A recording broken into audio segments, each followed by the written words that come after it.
Leading a startup team, whether you're delivering a sugar rush, stocking coffee, or getting a regular delivery of snacks, Office Depot has solutions that fit every startup culture, from getting those first business cards and stationery to ordering fleece pullovers with your new logo. To learn how Office Depot and the California Technology Council have partnered to bring you savings on all of these startup essentials and more, go to californiatechnology.org/member benefits. I'm Daniel Levine, and this is the Bio Report.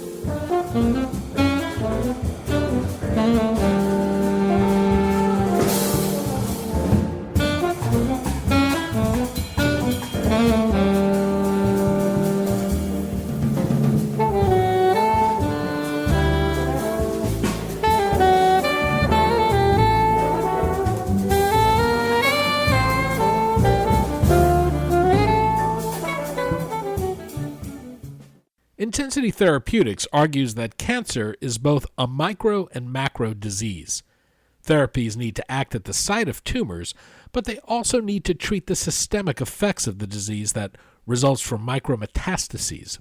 Intensity is developing cancer therapies that are delivered directly into tumors, but also stimulate the innate immune system to address the more systemic effects of cancer. We spoke to Louis Bender, CEO of Intensity, about the company's platform technology, how it enlists the innate immune system in the battle against cancer, and the thinking behind the company's approach.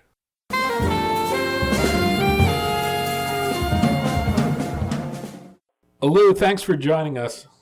Well, thank you for the invite, Danny. I appreciate the time and the ability to speak about Intensity Therapeutics. Well, we're going to talk about Intensity, your platform technology to deliver chemotherapeutic agents directly into tumors, and how this can be used to stimulate the immune system to fight cancer outside the targeted tumor. Perhaps we can begin with the thinking behind Intensity's approach to treating solid tumors. Can you explain why you say cancer is both a regional and a systemic disease? What do you mean by that? Right. So I'll give you a little bit about my background. I'm a chemical engineer by training, and I think about cancer, or I thought about cancer from a physics perspective as opposed to a biological pathway perspective. So the idea being, if you can solve the three, as I saw it, three problems of cancer. One is, as you noted, tumor is a regional, so cancer is a regional where you see large visible tumors, but it's also very much a systemic disease, especially in late stage when there's been a lot of cells shedded from the original tumors. They've migrated. Some you see, some you don't see, many you don't see. So from the first perspective that I had this idea was, how do you treat both the large and the small that you might not even have? Second problem from a physics perspective was, how do you attack tumors when there's regions of those tumors that don't have a lot of blood vessels? So you have these very large organisms sort of growing in you, and you can't reach them when you give drugs systemically. And the third the third problem I saw in current therapies, this is about 7 years ago, was the immune therapies were just coming into play. And the immune therapies basically just turn up the immune system in various ways, or downregulate the immune system in various ways. But the problem is that the cancer needs to be recognized by the immune system for those turned up or downregulated entities to be effective. And the recognition, to me, was the problem. So what I thought of was, if we can, and this is why I was in the drug delivery business for 14 years prior to a couple of jobs ago, I thought, well, if I could attenuate the tumor in place without damaging the way it looks, potentially I could get better immune recognition. So we could not only debulk the tumors with a highly diffusive formulation of these anti-cancer agents, but we could also potentially stimulate an immune response to go after the first problem, which is the small, unseen metastases.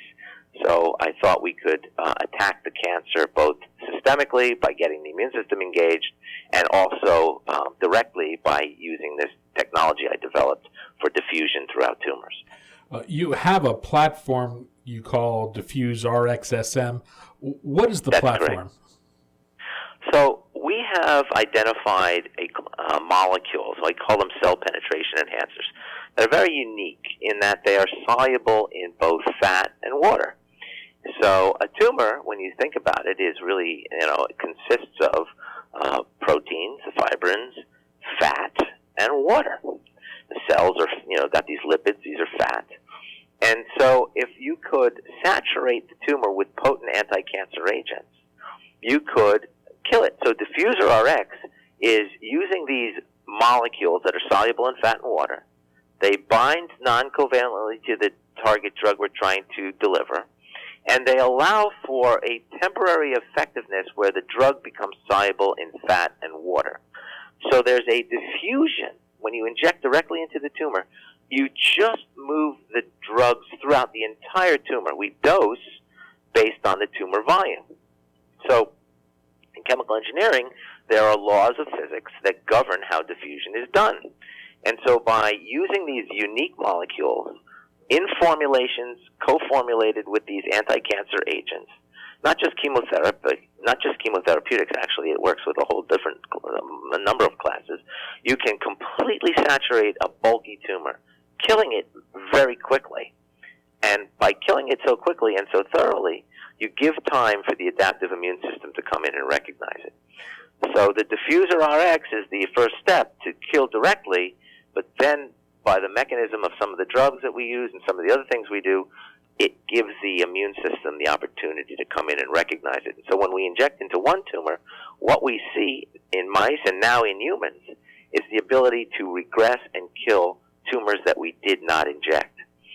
So it has the ability to both kill directly and stimulate to kill indirectly. It's very interesting. And what we're seeing what in is people. actually activating the adaptive immune system or allowing the immune system to recognize tumors separate from the ones you're injecting? Is it just knocking down the defenses of the cancer? Well, the innate immune system, which is what, a lot of the new immunotherapies are really trying to stimulate.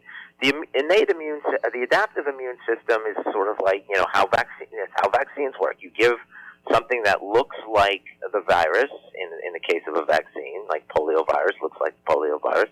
Polio vaccine looks like the polio virus. There's some subchains of it.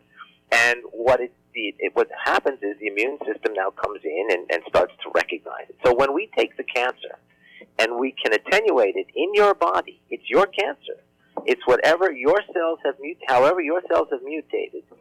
But we do not damage the cell surface of those dead cancer cells. So now you have something that looks exactly like the cancer, but it's attenuated because it actually is the cancer attenuated. And by killing so much and so thoroughly, we create very, very good recognition patterns for your innate and adaptive immune system to come in and clear out the cancer. And when the adaptive immune system comes in, it goes through this process where now it can have a long-term memory and remember what the cancer is.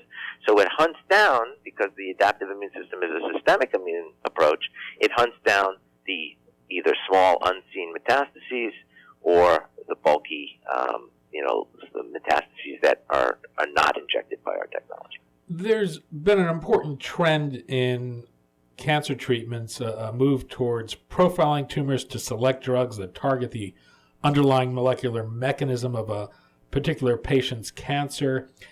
How do you determine what medications to use? Is it agnostic to tumor types, or are you looking at specific cell types in your approach? Well, so that's a very good question. So we chose, when we did our screening and to develop this first generation product, we chose agents that if they got into the cancer cell, regardless of the pathway, they were going to kill it. The two agents we use, one is a cisplatin. A cisplatin is a very well-known, used in many, many tumor types. It's an agent that binds to the DNA of the cancer cell, and by twisting the DNA of the cancer cell, it tells the cancer cell to blow itself up. It causes an apoptotic response. The second agent we have in this formulation of our first product vinblastine. Vinblastine is another agent that will get into the cell of the when it gets into the cell nucleus of the cancer or the cancer center, it will shred the tubulin. So our formulation of our drug, the drug doesn't have a brand name. It's INT 230-6. When that formulation is injected into the tumor, the powerful anti-cancer agents hit the DNA and hit the tubulin to stop replication and kill from the inside. But the surface of the cell is intact because we're just diffusing gently across the cell surface. We do not disrupt the cell. We're not wiping it away. So now you see all those cell surface proteins are still there. The cancer cell is just dead. And when the immune system starts to come in, it can recognize the cancer now as foreign and create the necessary T cell or antibody response to go after it. Your therapies are injected directly into the tumor. You mentioned earlier that the dosing is dependent on the size of the tumor. I take it in most cases people are dosed on their weight rather than the size of the tumor. What's the advantage to doing this, and are there safety issues, or does this mitigate safety issues of the toxicity of chemotherapies? Right. So that's a great question. It's one of the benefits of our technology. When you give drugs systemically, they go everywhere. They hit not only the cancer, but they hit all fast-dividing cells. A lot of these agents. So your hair falls out. You get fast-dividing cells in your gut, so you get nauseous. You can't eat. You lose weight. By injecting directly into the tumor and by treating the tumors and not the whole patient, we can retain the drug where it needs to be, which is in the tumor. So we can dose less.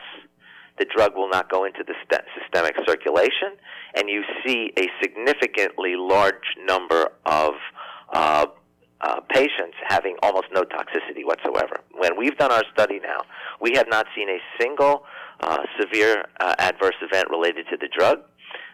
Most of the drug from our kinetic studies are when we measure them, most of the drug, 90% of what we've dosed, is staying in the tumor because we're only measuring 10% of it in the blood. And then these two agents are very unique in that they're very quickly deactivated once they're inside the cancer and the tumor. So we're seeing almost we've seen no hair loss, no nausea. We've seen nausea and vomiting, but very mild, very transient, only at higher doses.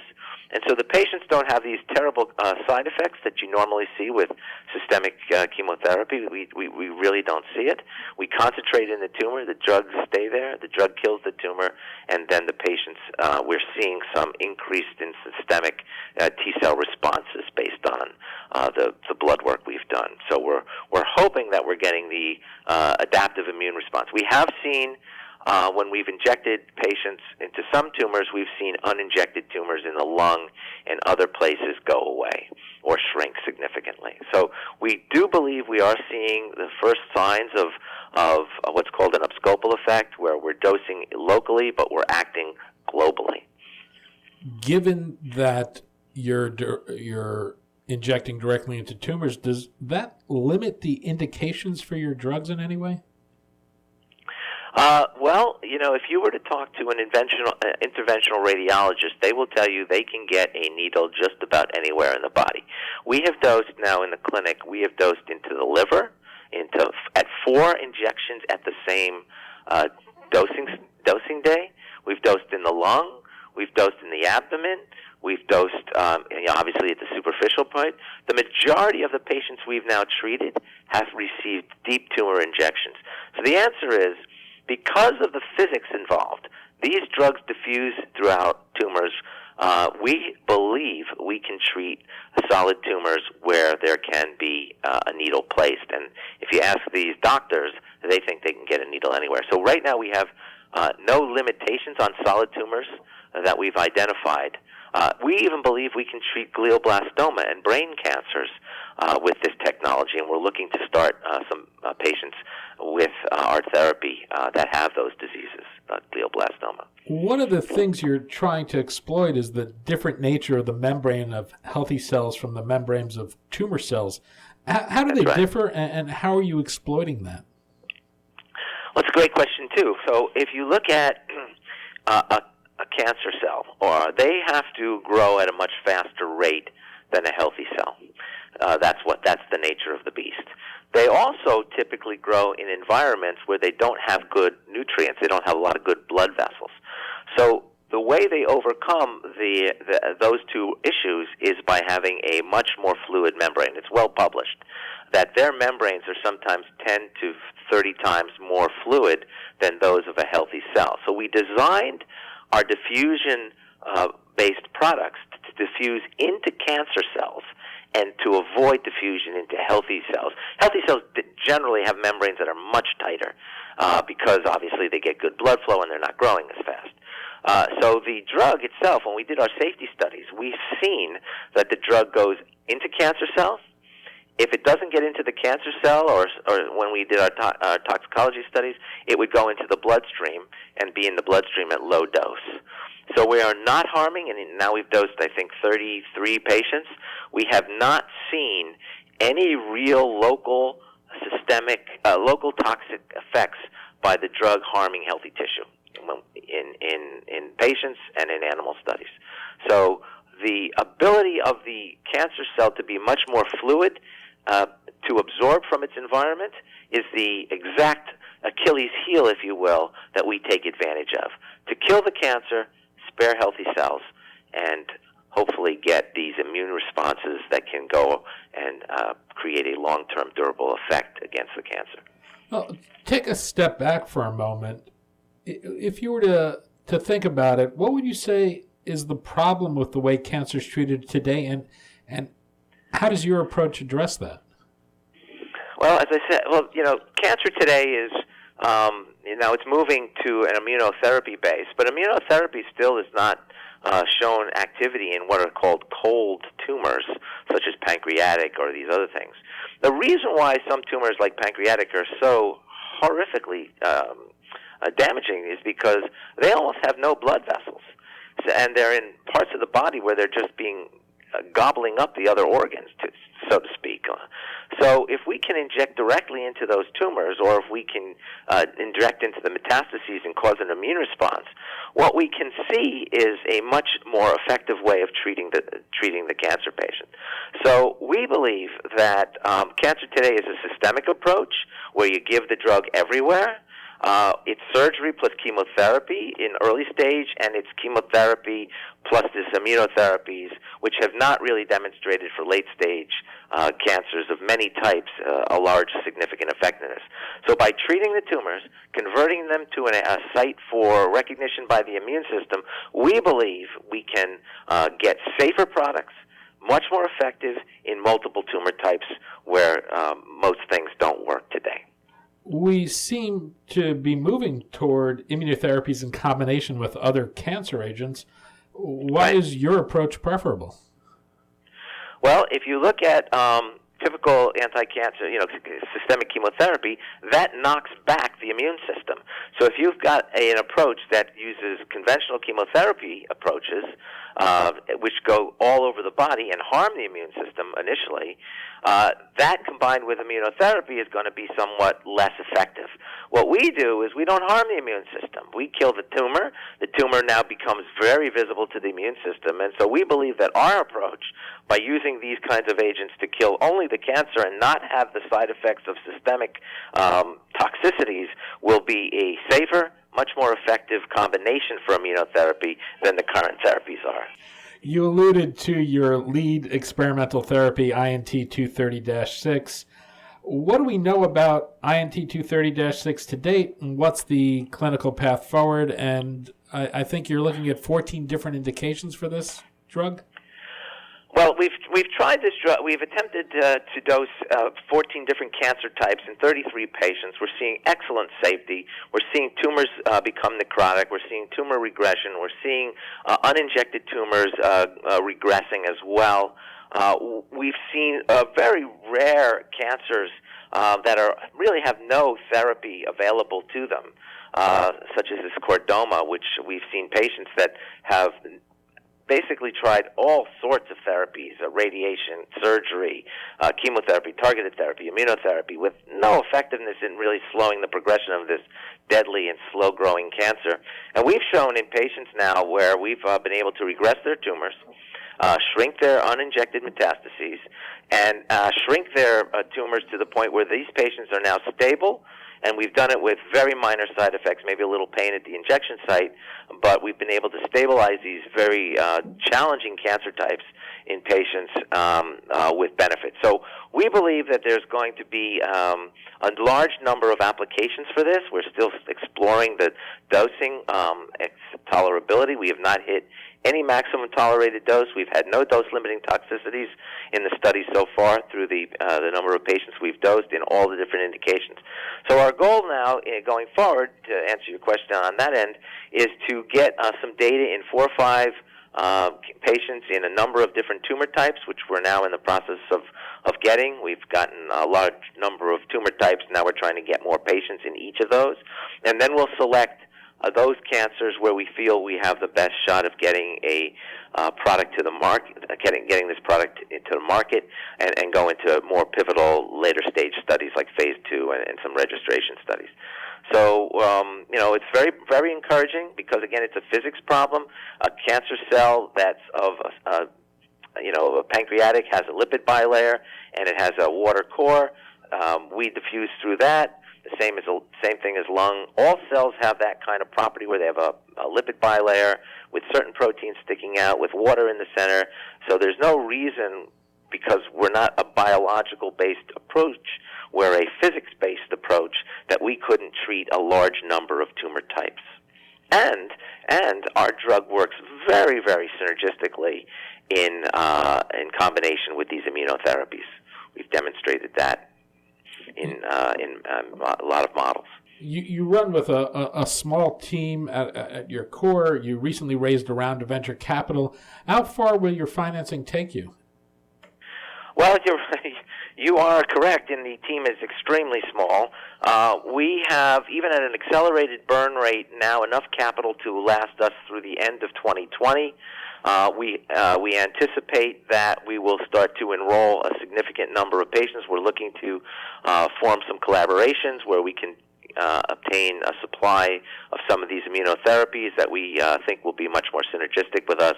So we have enough for even at a 40% higher burn rate to go for another, I'd say, year and 3 quarters. But clearly, if we start enrolling patients, because there's being a lot of benefit here, we would probably seek additional sources of capital. And what's the business model? Is it to partner and eventually sell? Is it to build a fully integrated biopharmaceutical company? So when I started this company, I started it, as you may know, from my house. Because of friends dying of cancer, and I felt that there needed to be a different approach. My number one goal for everything that drives the way this company thinks is whatever is best for patients is the way we're going to handle the business.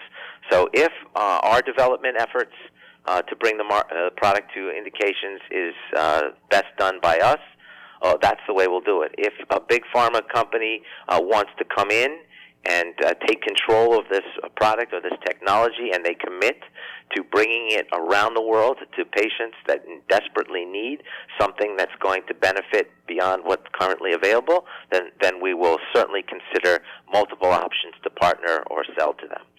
So I'm going to do what is best and makes the best benefit for patients. That's the strategy I've always had, and that's what will drive our strategic decision-making going forward. Lou Bender, CEO of Intensity Therapeutics. Lou, thanks so much for your time today. Danny, I appreciate the time to explain our what I believe to be very exciting new approach to treating cancer. Thank you.